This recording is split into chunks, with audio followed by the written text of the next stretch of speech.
Anime fans அனைவருக்கும் வணக்கம். So இன்றைக்கி நம்ம சோலாண்ட் எபிசோட் 127 தான் பார்க்க போகிறோம். போன எபிசோட் எங்கே முடிஞ்சிருக்கோன்னா, நம்ம தங்சான் மற்றவங்க எல்லாருமே அந்த ஒரு அகாடமியில் மீட் பண்ணியிருப்பாங்க. அதாவது 5 வருஷத்துக்கு அப்புறம் மீட் பண்ணுறாங்க. அதே சமயத்தில் இன்னொரு பக்கம் ஆஸ்கார் அவனுக்கான அந்த 6th சோல் ரிங் அப்படிங்கிறத ஹண்ட் பண்ண போயிருப்பான். அங்கேயுமே பார்த்தீங்கன்னா சோல் போனை வச்சு ஒரு பிரச்சனை ஆரம்பிச்சிருக்கும். இப்போது ஊஜி என்ன பண்ணுறாரு, இவங்கள அகாடமிக்குள்ளே கொண்டு போய்கிட்டு இருக்காரு. கூட்டு போகும்போதே 5 வருஷத்துக்கு முன்னாடி இவங்க அந்த டோர்னமெண்ட்டில் ஒரு சம்பவம் பண்ணாங்கல்ல, அந்த சம்பவத்துக்கு அப்புறம் இவங்களோட அகாடமி பயங்கர ஃபேமஸாக மாறிடுச்சான். ஏன் அந்த ராஜா இருக்கார்ல, அவர் என்ன பண்ணியிருக்காரு, மாஸ்டரை கூப்பிட்டு அவருக்கு தனியான ஒரு பொசிஷனே போட்டு கொடுத்துருக்காரு. அது மட்டும் இல்லாமல் நிறைய ஃபண்ட்ஸ் அப்படிங்கிறத கொடுத்து இந்த இடத்துக்கு நிறைய பில்டிங்ஸு கன்ஸ்ட்ரக்ஷன்ஸ் எல்லாமே பண்ணியிருக்காங்க.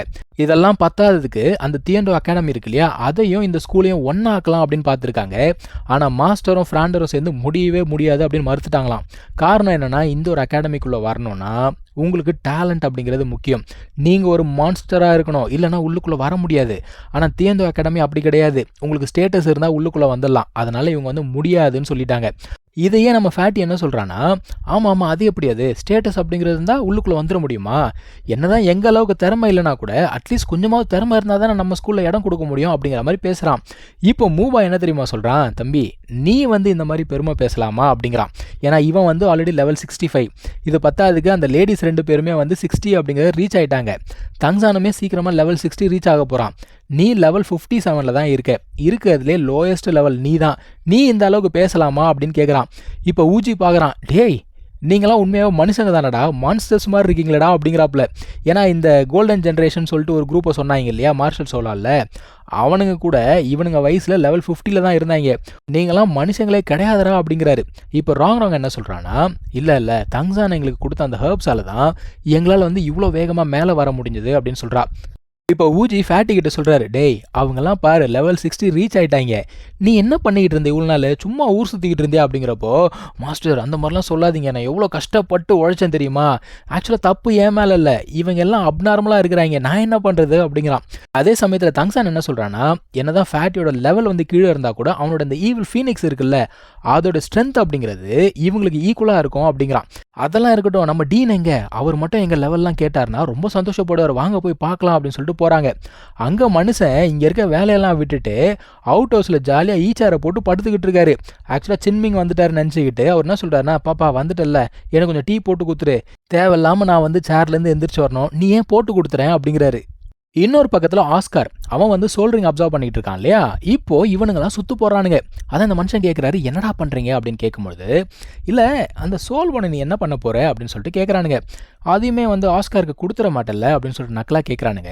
அவர் என்ன சொல்கிறாரு, இங்கே பாரு அவன் வந்து அப்சர்வ் பண்ணி முடிக்கிட்டோம், அதுக்கப்புறமா நம்ம இதை பற்றி பேசலாம் அப்படின்னு சொன்னால் கூட, ஏன் அவன் அப்சர்வ் பண்ணி முடிச்சதுக்கப்புறம் நீ அவனை ஒன்று சேர்ந்து எங்ககிட்ட சோல் போனை எடுத்துகிட்டு போகலான்னு பார்க்குறியா அப்படிங்கிறானுங்க. நீ வந்து எப்போ பார்த்தாலும் ஆஸ்கார்னு சொல்லிக்கிட்டு இருக்க, இதையுமே அவனுக்கு கொடுத்துலான்னு பார்க்குறியா, விட மாட்டோம்டா, இன்னைக்கு எல்லாமே ஒரு முடிவுக்கு வரணும்னு சொல்லிட்டு அட்டாக் பண்ண ஆரம்பிக்கிறாங்க. எடுத்த உடனே லயன்ஸ் ரோர் அப்படிங்கிற ஒரு டெக்னிக்கை யூஸ் பண்ணுறானுங்க. இந்த மனுஷனும் பார்க்குறாரு, ரைட்டு வேறு வழி கிடையாது, திரும்ப அடிச்சு தான் ஆகணும் அப்படிங்கிறாரு. ஏன்னா இவன் சோல் ரிங் அப்சர்வ் பண்ணிக்கிட்டு இருக்கான், இவனையுமே டிஸ்டர்ப் பண்ண முடியாது, இவனையும் காப்பாற்றணும். மனுஷன் எதிர்த்து சண்டை போடலான்னு பார்த்தா அந்த லயன்ஸ் ரோருக்குள்ளே இன்னொரு டெக்னிக்கை இவங்க ஒழிச்சு வச்சு அட்டாக் பண்ணியிருக்காங்க, அதாவது ஃபீனிக்ஸ் ப்ளோ. இப்போ இந்த ஆளால் சுத்தமாக நகர முடியல. இந்த ஆப்பர்ச்சுனிட்டியை பயன்படுத்தி இவனுங்க என்ன பண்ணுறாங்க, மொத்தமாக சேர்ந்து அவனை பயங்கரமாக அட்டாக் பண்ணுறாங்க. ஆஸ்காரால் சுத்தமாக நகர முடியல, என்ன நடக்க போகுதுன்னு தெரியல. அதே சமயத்தில் கட் பண்ணால் இந்த இடத்துல ஃப்ராண்டரு அவர்லாம் அவங்க வந்து மண்டிலே ஒரு போடு போட்டாங்க போல தெரியுது. அவங்க என்ன கேட்குறாங்க, ஏன்டா இருக்கிற வேலையெல்லாம் விட்டுட்டு இங்கே என்ன பண்ணிக்கிட்டு இருக்கே அப்படிங்கிறாங்க. அவர் என்ன சொல்கிறாரு, இங்கே பாரு நான் ஒரு டீன் சரியா, என்னுடைய வேலையே வந்து உங்களெல்லாம் கோஆர்டினேட் பண்ண வைக்கிறது தான், சின்ன விஷயத்தெல்லாம் நான் தலையிட மாட்டேன் அப்படிங்கிறாப்புல. இப்போது ஊஜி உள்ளுக்குள்ளே வராரு, இங்கே பாருங்க நம்ம அகாடமிக்குள்ளே வந்தாங்கல்ல அவங்கெல்லாம் பிடிச்சிட்டு வந்துட்டேன், நீங்களே விசாரிங்க அப்படிங்கிறாங்க. அர்லாங் பார்க்குறாங்க, யாரா அது அப்படின்னு சொல்லிட்டு திரும்புகிறாங்க. அந்த மனுஷன் என்ன சொல்கிறாரு, கூட்டுவா நான் விசாரிக்கிறேன் அப்படின்னு சொல்லி முடிக்கல, ஃபேட்டி வேகமாக போய் டீன் மேலே எகிரி குச்சிருவானா, பொத்துன்னு உளுத்துட்டான் மனுஷன். இப்போ தங்சான் போயிட்டு மாஸ்டர் கிட்ட பேசுகிறான். மாஸ்டர் பார்க்குறாரு, பரவாயில்லையே நீ வந்து நிறைய இம்ப்ரூவ் ஆயிருக்க அப்படிங்கிறாரு. இப்போ தான் அர்லாங்லாம் பார்க்குறாங்க, இதுதான் தங்சானா அப்படின்னு சொல்லிட்டு பார்க்குறாங்க. ஃப்ராண்டரும் வராரு, டேய் அவன் சொன்னான்டா நீ வந்து நிறைய மாறி இருக்கானு, ஆனால் இந்த அளவுக்கு மாறி இருப்பேன்னு தெரியாது அப்படிங்கிற மாதிரி பார்க்குறாரு. இப்போ மூபா என்ன சொல்கிறான், அவன் ஏற்கனவே எங்களோட டேலண்டடு, இப்போ வேற என்னோட ஹேண்ட்ஸமாக வேற மாறிட்டான், டே எங்களுக்கு கொஞ்சம் வழி விடுறா அப்படிங்கிற மாதிரி பேசி நாக்கெல்லாம் சிரிச்சுக்கிட்டு இருக்காங்க. ஒரு பக்கம் ஃபேட்டி, உண்மையாகவே நான் தாண்டா என்னுடைய உருவத்தை மாற்றிக்கணும், நான் தான் இன்னும் சிங்கிளாக இருக்கேன் அப்படிங்கிறான். என்னடா ஆச்சு, நீ ஒரு பொண்ணு கூட சுற்றிக்கிட்டு இருந்த, என்ன ஆச்சு அப்படின்னு கேட்டா, அவளா அவன் என்னை பார்க்கறதுக்கு ஒரு யங்கர் பிரதர் மாதிரி இருக்குன்னு சொல்லிட்டு போயிட்டாடா அப்படின்னு சொல்லிட்டு புலம்புறான். எல்லாரும் சிரிச்சுக்கிட்டு இருக்காங்க. ஃப்ராண்டர் என்ன சொல்கிறாருன்னா, ரோராங் இருக்கால, அவளை வந்து நெக்ஸ்ட் ட்ரைப் சீஃபாக அனௌன்ஸ் பண்ணிட்டாங்க. அது மட்டும் இல்லாமல் நம்ம மூவ் ஆயிருக்கான் பாருங்க, அவனுமே வந்து க்ரௌன் பிரின்ஸாக மாறிட்டான். இப்போ இவங்களுக்கு என்னென்னா, அவன் க்ரௌன் பிரின்ஸாக மாறினதுனால இங்கே வர்றது அவனுக்கு மிகப்பெரிய ஒரு ரிஸ்க்கு. ஏன்னா இது வேற ஒரு ராஜ்யம் இல்லை, தெரிஞ்சால் இவனை பிடிச்சி வச்சுப்பாங்க. இவ்வளோ ரிஸ்க்கையும் மீறி அவன் வந்திருக்கானா காரணம் ஒன்றே ஒன்று தான், இவங்க எல்லாரையும் மீட் பண்ணணும். அது மட்டும் இல்லாமல் மாஸ்டர் சொல்லி கொடுக்காம இவனால் இந்த அளவுக்கு வந்திருக்க முடியாது, அதுக்காக தான் வந்திருக்கேன் அப்படிங்கிறான். சரி வாங்கப்பா உள்ளுக்குள்ளே போய் பேசலாம் அப்படின்னு சொல்லிட்டு போகிறாங்க. இன்னொரு பக்கத்தில் ஆஸ்கார் கூட சண்டை நடந்துகிட்டு இருக்குல்ல, அந்த ஹல்க் வந்து ஆஸ்காருக்கு டிஸ்டர்பன்ஸ் இருக்கக்கூடாது அப்படின்னு சொல்லிட்டு எதிர்த்து அடிக்க ஆரம்பிக்கிறாரு. அதே சமயத்தில் ஆஸ்காருமே கண் முழிச்சிட்டான். ஸோ கண் முழிச்சவன் என்ன பண்ணுறான், ஒரு சாசேஜ் எடுத்து அந்த ஒரு ஹல்க்கு கிட்ட தூக்கி போடுறான்ப்பா. ஆனால் அந்த சாசேஜ் அவன் கைக்கு போல. ஸோ ஆஸ்கார் என்ன சொல்கிறான்னா, என்ன நான் பார்த்துக்கிறேன், என்னை பற்றி நீங்கள் கவலைப்படாதீங்கன்னு சொல்லிட்டு சண்டை போட ஆரம்பிக்கிறாங்க. ஸோ ஹல்க் ஒரு பக்கம், ஆஸ்கார் ஒரு பக்கம்.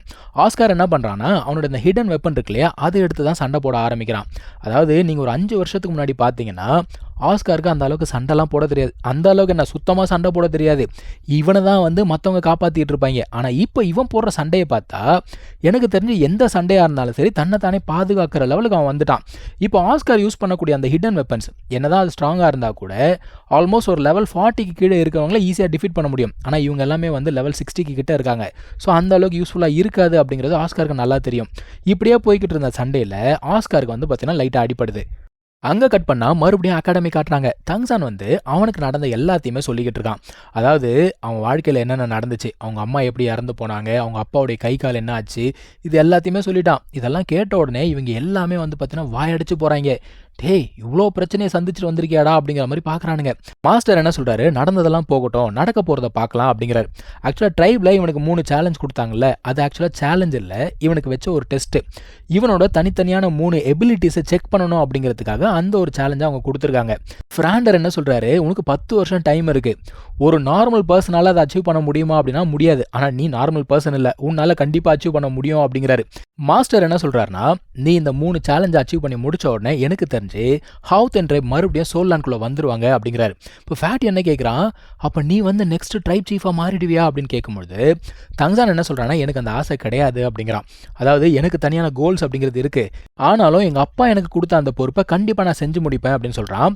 இன்னொரு பக்கத்தில் ஆஸ்கார் அவன் சண்டை போட்டிருந்தான்ல, அவன் என்ன பண்ணுறான், அந்த ஃப்ளையிங் மஷ்ரூம் இருக்கும் இல்லையா, அதை பயன்படுத்தி அங்கேருந்து வேகமாக போய்கிட்டு இருக்கான். ஆக்சுவலாக ஆஸ்கார் எதுக்காக இருக்கிற இடத்தெல்லாம் விட்டுட்டு இவ்வளோ தூரம் வந்து இந்த ஒரு சோல் பீஸ்ட் ஹண்ட் பண்ணணும், அதுக்கு ஒரு காரணம் இருக்கும்ல. இப்போ எங்கே இவ்வளோ வேகமாக போய்கிட்டு இருக்கான், அதை நம்ம யோசிப்போம் இல்லையா. எதுக்காக வேகமாக போகிறான் அப்படின்னா, இதுக்கு முன்னாடி அந்த ஹல்க்கு அடிபட்டு கீழே ரத்தம் ஊற்றிச்சுல, அந்த ரத்தத்தை எடுக்கிறதுக்காக தான் போய்கிட்டு இருக்கான். போனவன் அந்த ஒரு ரத்தத்தை கையில் எடுக்கிறான். என்ன பண்ணுறான்னா, இப்போ புதுசாக அவனுக்கு ஒரு ஸ்கில் கிடைச்சதில்ல, அதை பயன்படுத்தி ஒரு குளோனிங் சாசேஜ் அப்படிங்கிறத கிரியேட் பண்ணுறான். இதை யூஸ் பண்ணி என்ன பண்ண முடியும் அப்படின்னா, யாரோட ரத்தத்தை பயன்படுத்தி இந்த ஒரு சாசேஜை பண்ணுறாங்களோ அவங்களுடைய பவரை இவனால் யூஸ் பண்ண முடியும். ஸோ ஒரு ஃபுட் பிரான்ச்சை சேர்ந்த ஒரு சோல் மாஸ்டருக்கு அட்டாக் பிரான்ச்சை சேர்ந்த பவர் இருந்தால் எப்படி இருக்கும், அதுதான் நம்ம ஆஸ்கார் இதுக்கு மேலே. ஸோ இப்போ 2 பேருமே சேர்ந்து அவங்களோட 5th சோல் ஸ்கில் அப்படிங்கிறத யூஸ் பண்ணி அட்டாக் பண்ணுறாங்க. அங்கே தான் இந்த எபிசோட் முடியுதுங்க. நம்ம அடுத்த எபிசோடில் கண்டினியூ பண்ணலாம். தேங்க்யூ ஸோ மச் ஃபார் வாட்சிங். Take care. பை.